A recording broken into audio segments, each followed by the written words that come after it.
কোরবানি একটি গুরুত্বপূর্ণ ইবাদত। সামর্থ্যবান পুরুষ নারীর উপর কোরবানি ওয়াজিব। এটি ইসলামের মৌলিক ইবাদতের অন্তর্ভুক্ত। কোরবানির অর্থ নৈকট্য। কোরবান হল প্রত্যেক সেই বস্তু যার মাধ্যমে আল্লাহর নৈকট্য লাভ করা যায়।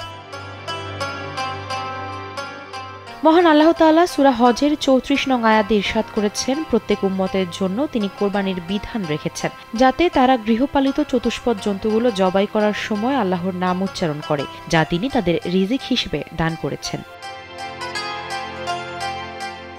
নিজের সবচেয়ে প্রিয় জিনিসকে কোরবানি করতে মহান স্রষ্টা যে নির্দেশ দিয়েছিলেন, তাতে রাজি খুশি থেকে হযরত ইব্রাহিম আলাইহিস সালাম সিদ্ধান্ত নিয়েছিলেন নিজের প্রাণপ্রিয় সন্তান হযরত ইসমাইল আলাইহিস সালামকে কোরবানির।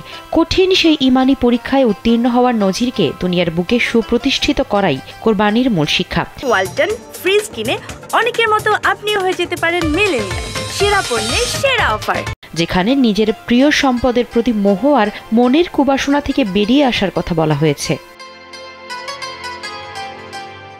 আদম আলাইহিস সালাম থেকে শুরু করে সব নবীর যুগেই কোরবানি পালিত হয়েছে। এটি শায়ারে ইসলাম তথা ইসলামের প্রতীকী বিধানের অন্তর্ভুক্ত।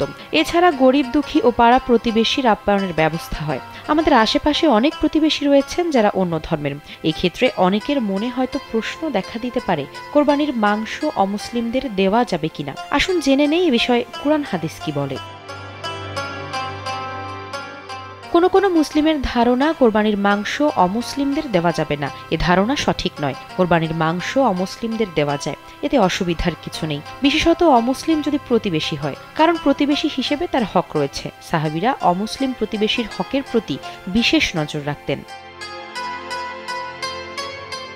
জামে তিরমিজির 1943 নম্বর হাদিসে বর্ণনা করা হয়েছে, আব্দুল্লাহ ইবনে আমর রাদিয়াল্লাহু তাআলা আনহু এর বাড়িতে একবার একটি ছাগল জবাই করা হয়। তখন তিনি বাড়ি ফিরে জিজ্ঞেস করেন তার ইহুদি প্রতিবেশীকে এই মাংস পাঠানো হয়েছে কিনা।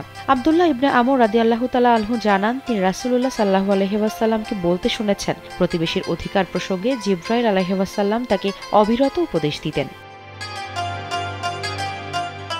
সুতরাং অমুসলিমকে কোরবানির মাংস সহ অন্যান্য যে কোনো জিনিস দান করা যাবে। আল্লাহ তাআলা সূরা মুমতাহিনায় ইরশাদ করেন, দিনের ব্যাপারে যারা মুসলমানদের বিরুদ্ধে যুদ্ধ করেনি এবং স্বদেশ থেকে বের করে দেয়নি, তাদের প্রতি মহানুভবতা প্রদর্শন ও ন্যায় বিচার করতে আল্লাহ নিষেধ করেন না। আল্লাহ ন্যায়পরায়ণদের ভালোবাসেন।